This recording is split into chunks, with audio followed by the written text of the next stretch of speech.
തദ്ദേശീയ സ്വയംഭരണ തിരഞ്ഞെടുപ്പ് അടുത്തു വരുമ്പോൾ കേരള രാഷ്ട്രീയം ഗർഭത്തിലും സ്വർണത്തിൽ നിന്നും കത്തുകയാണ്.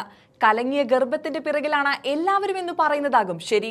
സംവരണം കേട്ടതൊക്കെ തേച്ചു മായ്ച്ചു കളഞ്ഞ് ഒരു ഇരയെ ഇട്ടുകൊടുത്താൽ CPM-ന് സന്തോഷമാകുമെങ്കിൽ ആകട്ടെ. പക്ഷേ ഇവിടെ ചോദിക്കാനുള്ളത് മറ്റൊരു കാര്യം, മറ്റൊരു പീഡനത്തെക്കുറിച്ചാണ്. മാങ്കൂട്ടം കേസിൽ സ്ഥിര വൈറൽ കയറുന്ന മുകേഷിന്റെ വിഷയമാകും ഞാൻ പറയാൻ പോകുന്നതെന്ന് നിങ്ങൾ കരുതുന്നുണ്ടെങ്കിൽ അതല്ല. നമ്മുടെ വിഷയം മുഖ്യമന്ത്രിയുടെ മരുമകന്റെ ഒരു പഴയ കേസാണ്. മന്ത്രിയോട് പറയാനല്ല, ചോദിക്കാനാണുള്ളത്. മരുമകനായ മന്ത്രി മുഹമ്മദ് റിയാസിന്റെ ആദ്യ ഭാര്യയും കുട്ടികളെയും ആക്രമിച്ചതായും പീഡിപ്പിച്ചതായും ആരോപണമുണ്ടായിരുന്നു. അപ്പോൾ മരുമകനെതിരെ ആ സ്ത്രീ ഒരു പരാതിയുമായി വന്നാൽ മുഖ്യമന്ത്രി അന്വേഷിക്കുമോ? ISTക്ക് രൂപം നൽകുമോ? 2015 PA മുഹമ്മദ് റിയാസിനെതിരെ ഗാർഹിക പീഡനത്തിനായി മുൻ ഭാര്യ ഡോക്ടർ സമീഹ സെയ്തൽവി പരാതി നൽകിയിരുന്നത്.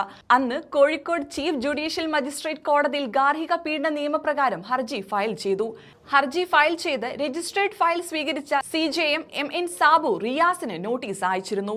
2002 ഇവരുടെ വിവാഹം. വർഷങ്ങളായി കുടിയ മർദ്ദനവും മാനസിക പീഡനവും താൻ അനുഭവിക്കുകയാണെന്ന് ഹർജിയിൽ പറഞ്ഞു. മർദ്ദനമേറ്റ് മൂത്രതടസ്സം വരെ ഉണ്ടായി. തനിക്ക് തടി കൂടുതലാണെന്നും ഉയരക്കുറവുമുണ്ടെന്നും സ്ഥിരമായി ആക്ഷേപിച്ചു. MBBS കഴിഞ്ഞിട്ടും പ്രാക്ടീസ് ചെയ്യാൻ വിട്ടില്ല. വീട്ടിൽ TV കാണാനോ സുഹൃത്തുക്കളെ കാണാനോ അനുവദിച്ചില്ല. 50 രൂപ കൊടുത്താൽ പാളയത്ത് പെണ്ണുങ്ങളെ കിട്ടുമെന്ന് വരെ പറഞ്ഞു ആക്ഷേപിച്ചു. പെണ്ണുമതി പൊന്നു വേണ്ട എന്നാണ് വിവാഹം നടക്കുന്ന സമയത്ത് പറഞ്ഞത്.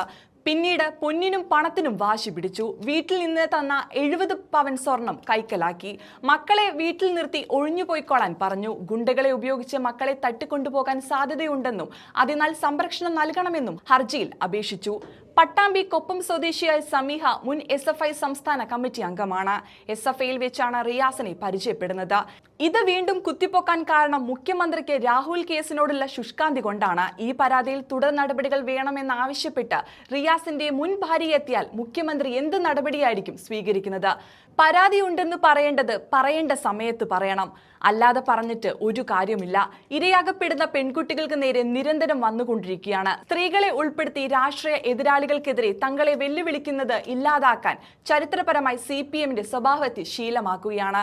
മുകേഷിനെയും റിയാസിനെയും ചിറകിനടിയിൽ ഒളിപ്പിച്ചുകൊണ്ട് കളിക്കുന്ന ഈ കളിയുണ്ടല്ലോ, അത് തിരിഞ്ഞു കൊത്തുക തന്നെ ചെയ്യും.